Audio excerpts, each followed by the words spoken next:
So this is one of my favourite walks in the area. Walking up what's called Clowen Glen,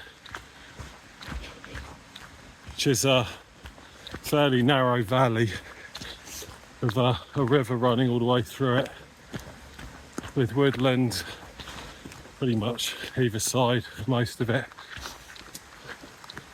There's very few people up here usually, and you've got the permanent sound of running water, which is really soothing. A real mixture of woodland up here, from deciduous and evergreen, and some forestry stuff near the top, and there's an area where they've chopped down a bunch of forestry which looks bloody horrible. There's so much to see in a place like this. Just love these little cliffs that you find and all the patterns on the rocks, all the different shades and colours, and then where it's dry, and look at a root that's forced its way through. Looks like that oak tree up there.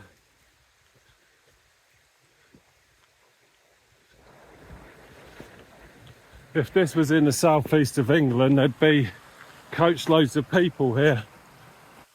I think one of the wonders of figurative or realist art is, especially landscape art, is being able to capture an essence of a scene without humans in it. Of course, it's very, very hard to capture the real spirit or ambience of a scene with a camera. I'm sure this all looks very grey and drab, although I'm sure I can turn up the saturation on it a bit, but it's one of the jobs of landscape photographers and landscape artists to really look to bring out the character and either the serenity or the action of a scene, and try and convey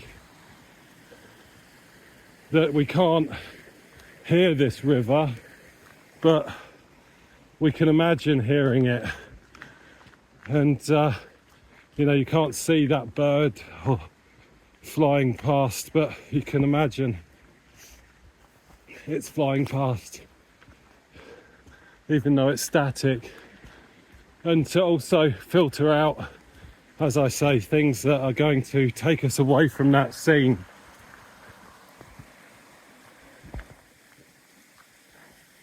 And draw us out of it, such as other humans where they don't belong, or some of the noise and complexity of the surroundings, and to boil it down to the things that really matter. Because of course, as humans, we don't take in everything. It may feel like when you view that mountain scene that you've taken the whole thing in, but you really haven't. Our brains are prediction machines, and they fill in. They've got an internal model of what they are expecting to see at any given point in time, and really that's what you're seeing. And then your brain's really only comparing the reality coming at you through your senses and making any adjustments based on that. And so if you're walking through a scene, it might feel like the most magical thing, and you can take a photo of it, but you're missing so much, and you're also capturing too much. You're capturing everything that your brain didn't see the first time around, and really failing to capture the essence of what you did see. And That's why if a photographer or an artist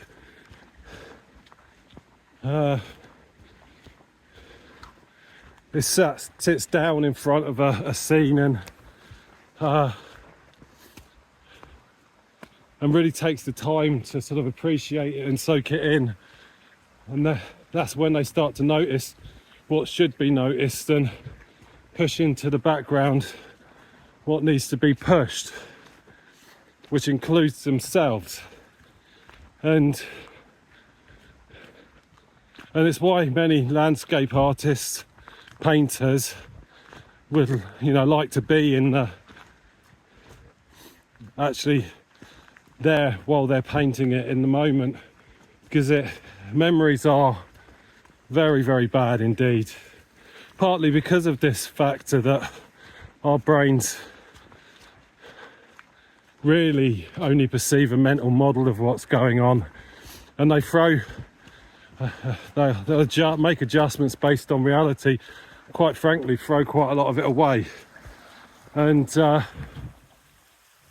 you'll only remember the really important bits, which is why when you revisit, look at the size of that thing, when you revisit a place that you haven't been for many, many years, although it might not have changed that much, it will seem weird and odd to you, because over time, when you dust off memories, when you put them back again, you change them a little bit, because they're really just a probabilistic representation of what actually happened, and to sort of project onto it what you expect to see based on, the information coming in now, which is who you are, the mood you're in, whatever. And so you either dial up the beauty and the wonder, or maybe you dial it down. And no amount of photography or video is going to account for that. This situation, this video here, simply isn't a valid analogue to what I'm actually experiencing. And I've walked up here very many times, and if this was your first time, you'd be experiencing it very differently to me. What's good about going through these processes where I film things is that it sort of forces me to look at things differently. And look, suddenly we've changed and it's a lot darker, so much different shades of light and dark, and because the trees are bunched close together here, they've got less branches lowered down because they're all putting their energy towards the top leaves. So we get these spindly trees, I'm guessing. Oh, look at it, a bunch of birches. I love this little shack here. There's something very Blair Witch about it.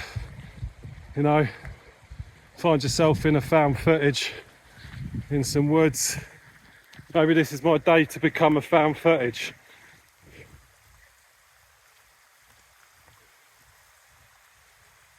If you find this, tell my wife and kids that I love them.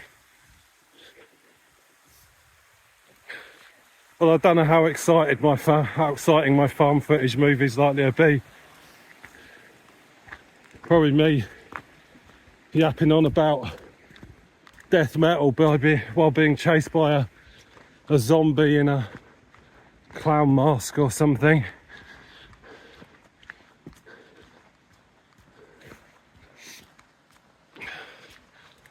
So there's a bit of a precarious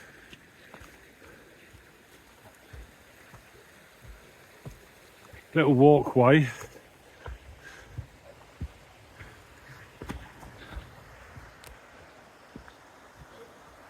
I wasn't intending to film this much, but it's so lovely.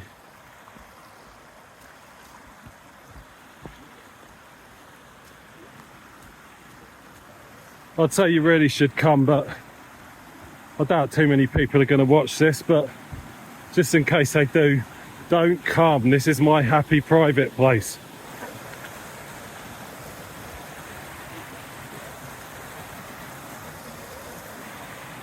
Stay away. Lots of witches in this area, and zombie serial killers in clown masks.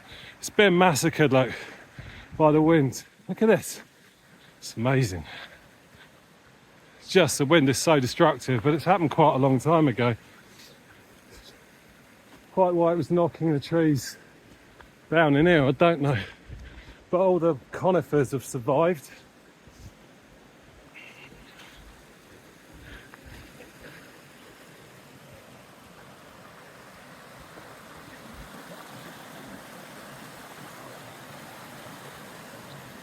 Right, we're coming up to my secret hiding place now. I'm going to turn you off because I doubt you'll find it hard to find it, but you know, just in case, I'm going to cut off the last little section. Before I go, look at this. It just gets so dark. This is what conifers do.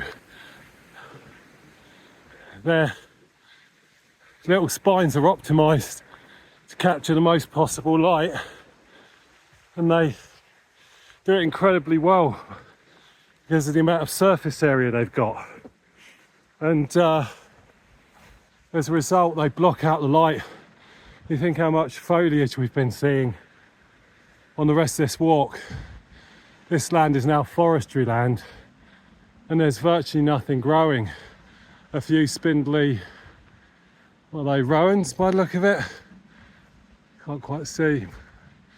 But I mean, look, it's better than tarmac, but this isn't healthy. Right, I'll see you in a minute. So this is my happy place where I like to come and sit. There's a waterfall behind me and some running water.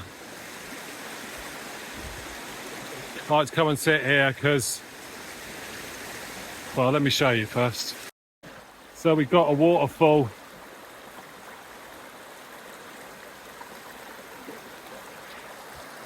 And then, so it's quite high up there. You can only just see it from the path. And then I've got the river that flows by.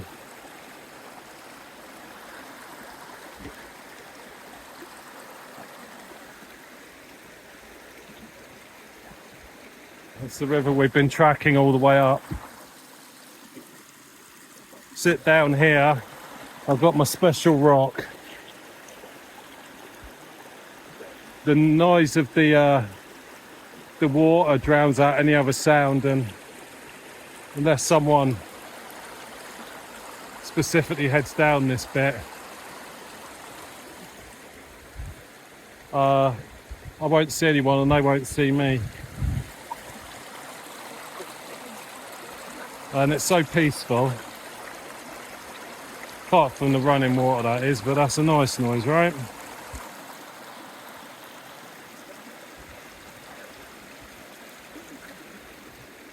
And I can just sit here and chill and meditate.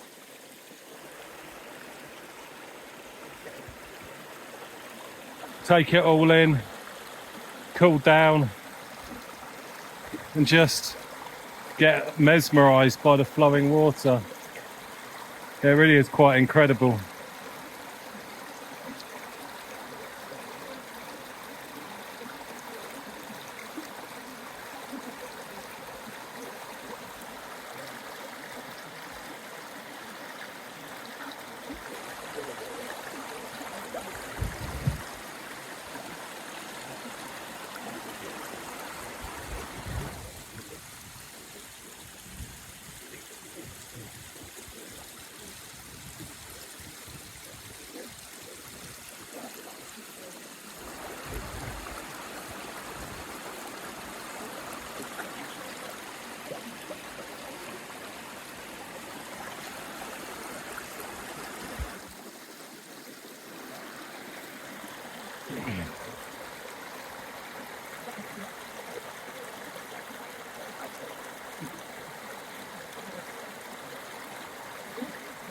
Anyway, hope you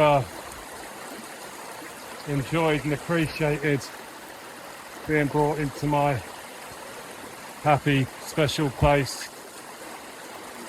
Remember, don't go and visit evil clowns. Found footage horror.